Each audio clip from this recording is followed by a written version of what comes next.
Have you ever been told that you should or shouldn't do something in life? Yeah, many people have, and I have as well. Since the very beginning of my career, it's something that I experience every single day. People telling me why I should be doing something else instead because they don't understand what I do or what my industry is about. Hi everyone, my name is Tiffani Lim, also known as Oling. I'm an esports athlete, referee, and national team manager. Today I'm here to share with you my journey in the exciting yet often misunderstood world of esports. Before we dive in, can I please have a show of hands? How many of you know what esports is? Okay, that's quite a lot of you. All right, so how many of you have heard of Dota? Also quite a lot, I'm surprised. Thank you. So for those who might be unfamiliar, let me walk you through my journey. I've been a gamer all my life, ever since Pokemon on the Game Boy, to my secondary school days when Dota came about. It was very exciting to me because it was my first ever player versus player team game. In Dota, you have 5 players on each team. We are opposing factions starting from opposite corners of a square map. We each have an ancient to defend in our home base, which is protected by 11 outer towers, and you have army minions marching down all 3 lanes. The game's objective is simple: to destroy the enemy's ancient before they destroy ours. That's Dota in a nutshell. The basic concept isn't hard to understand, but to master it is another matter altogether. You have to play together as a team, to plan and execute strategies, and to secure advantages that will eventually stack up and win you the game. The first time I watched a Dota tournament online was when I discovered this whole new world called Esports, where people would actually compete against each other for prize money. And for someone as competitive as I wasn't going to let go of any opportunity to earn some money out of something that I was gifted at. So that was when my journey in esports began. So, you might ask, what is esports? Esports is the arena where top-skilled gamers compete against each other for huge amounts of prize money, and where tournaments create this magical atmosphere for those who share the same passion towards the games. It's just like attending any other sports games, be it basketball, football, or baseball. We buy tickets to attend, to support our favorite teams. We clap and cheer at the good plays because having played the games ourselves, we know exactly how hard it is to pull those in-game stunts off.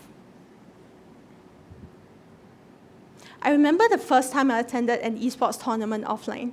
It was a surreal experience. It felt magical to me to see the 100 or so in-game heroes come to life in the form of statues and cosplays, and every time the entire crowd cheered something exciting happened in-game, let's say someone escaped from a near-death situation, or someone landed a really tricky skill shot, I would feel this fierce and burning sense of belonging. Like I finally found my clan, where I belong, because I could see in their eyes, everyone around me, the same passion, the same excitement that I have towards this game that we all love. But some might ask, when is it gaming and when is it esports exactly? Where do you draw the line? Well, in a nutshell, gaming is a hobby, but esports is when gaming transforms into a career. Esports is when you are so talented at a game that a professional esports club decides to pay you salary and contract you to train and compete full-time. Esports is when the game is no longer a source of enjoyment, but something to be studied and understood so that you can best your opponents in it. Esports is when you become highly disciplined and train non-stop because you want to win so badly. Esports is when you start competing in tournaments with audiences that can fill stadiums, and where passionate fans come to your tournaments cheering with all their heart when you finally hold up that trophy that signifies pride, glory, and millions of dollars in prize money, because they know exactly how much this means to you, how long a journey you've endured, and how much you have sacrificed to get to this point. Gaming is a hobby, but esports is a sport. Parents often get the wrong idea about esports because kids tend to use it as a convenient excuse for their long gaming hours. But just draw a comparison to, let's say, badminton, and you'll get a much clearer idea. So let's say your kid is really gifted in badminton. Maybe you have observed that he plays really well in it and is quite highly ranked among local players at a young age. You will then probably think about enrolling him into a youth training program to kickstart a sports career from there. But if your kid's just not that good at badminton, but he spends long hours playing it anyway, you as a parent can probably think about asking him to refocus his life on academics or something else, rather than spending long hours on something that probably won't amount to a career or a source of livelihood. It's the exact same thing for esports. Just substitute badminton with esports, and you'll get a much clearer idea. So what I always tell parents is, rather than straight up blaming gaming addiction on esports, you should really try and learn the difference between these two first, and tell your kid, if you are really gifted in gaming, you think you can become an esports pro, I can sign you up for pro teams tryouts or youth training camps to see if you are able to withstand the intense pressure and the strict training regime. Otherwise, maybe spend less time gaming, focus on something else, and make sure you understand that gaming can at most be a hobby for you, and a hobby shouldn't take up too much of your time. As for me, gaming started out as a hobby, became a passion, and later turned into a career for me, but surprisingly, not as a player. After joining local tournaments and tryouts and getting to know people in the industry, I received a prestigious job offer about 10 years ago to manage one of the top esports teams at the time, an all-star Malaysian lineup.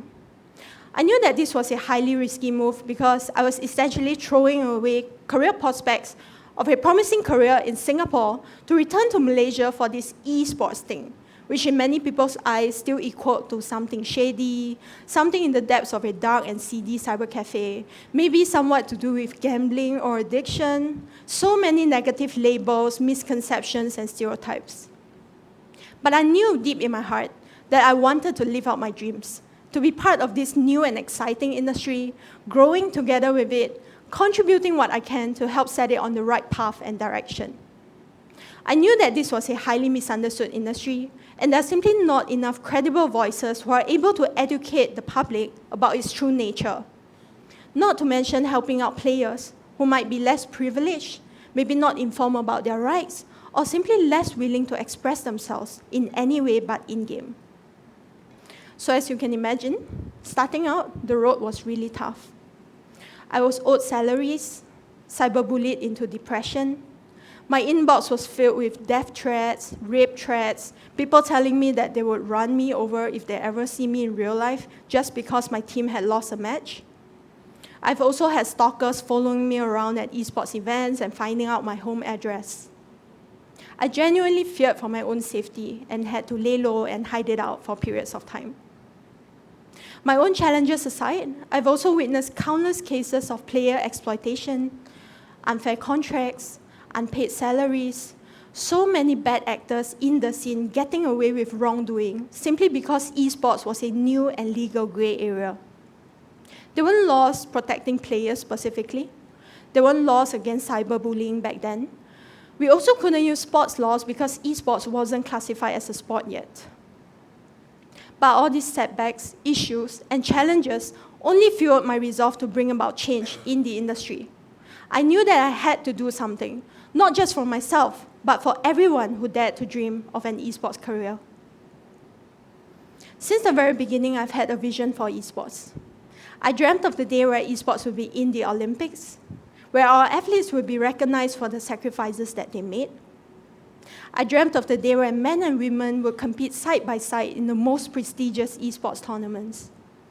But the esports industry I was in 10 years ago was very far from that, and was rife with the most ridiculous of issues, obstacles, and corruption. I was angry and mostly helpless because sometimes I would feel like I was fighting the battle alone.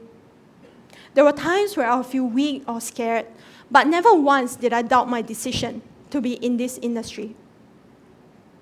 So rather than sitting around waiting for change, I decided to take matters into my own hands. I chaired a local esports players association, partnered with a sports law firm, helped to organize educational talks, workshops, and legal clinics for local esports players. I joined esports federations at both regional and international levels, lobbying for the inclusion and recognition of esports worldwide in major multi-sports events. I helped to advise and shape several rulebooks and refereed at the Asian Games last year. All these are to ensure that esports is being done correctly in the right direction.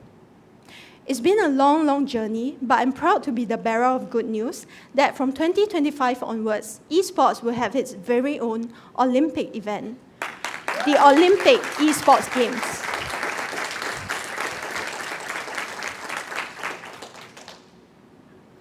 So if you have noticed from my story so far, most of the positions that I've held or took up over the years were driven by some kind of motivation to better the industry that I love. Even though esports was in a much worse state when I first joined 10 years ago, I want to make it better for people who are joining esports today. I hope that after my sharing today, everyone here would have a much better understanding of what esports is and isn't, so the next time someone asks you, what is esports, you know exactly how to answer them. And if you find yourself gifted in certain esports game titles, maybe give this career path a chance. Set a time limit, go into it with a backup plan, and who knows, you might become an esports celebrity and retire by the age of 30. Just know that this is already possible in this day and age. We have a couple of Malaysian and Singaporean players who have already earned enough from their esports careers to last them for a lifetime. And with the esports Olympics coming up, who knows how much more it will grow in the next decade, right?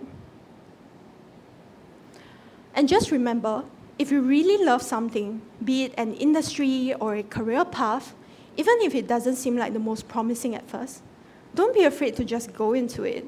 Explore along the way, find where you fit in the picture, and make it better. Everyone just wants to reap the benefits when an industry becomes successful, but if everyone thinks the same way, there will be nobody to lay the groundwork or pave the way. Before I end off my speech today, let me recount a final story about my female team. About 7 years ago, we had just won a couple of Asia-level tournaments, and we wanted to go pro, so we went about looking for sponsorships. But the reply that we got the most was, sure, we can sponsor you, no problem, but you have to be the face of our products, and you have to stream regularly. There's no point in hiring a coach or actually training or competing because, well, let's face it, girls can never make it big in esports. After our 5th such rejection in a row, we were all really disappointed, disheartened, and decided to disband and go our separate ways looking for full-time jobs. People might think that we gave up there and then, but deep inside my heart, the fire burned ever brighter. About 2 years ago, I discovered that the Commonwealth Games was going to feature esports with a women's category. So I quickly contacted my old teammates, told them about this opportunity to make the country proud, and all of them, without second thought, agreed to put aside their other commitments to work towards this goal.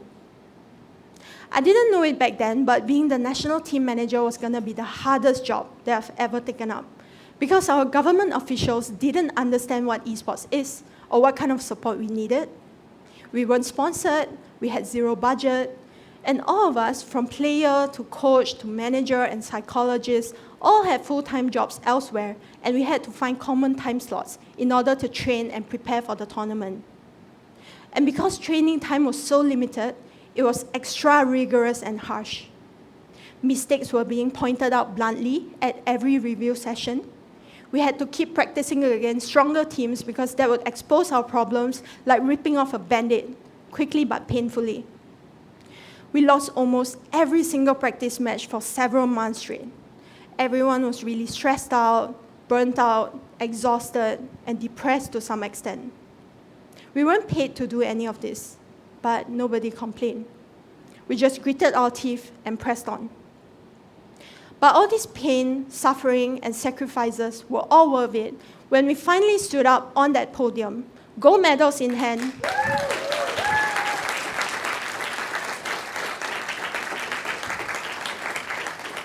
The entire arena full of international delegates and athletes standing up while our national anthem Negaraku played, the Malaysian flag waving proudly on screen. That's when we knew we have achieved something extraordinary. We made the country proud.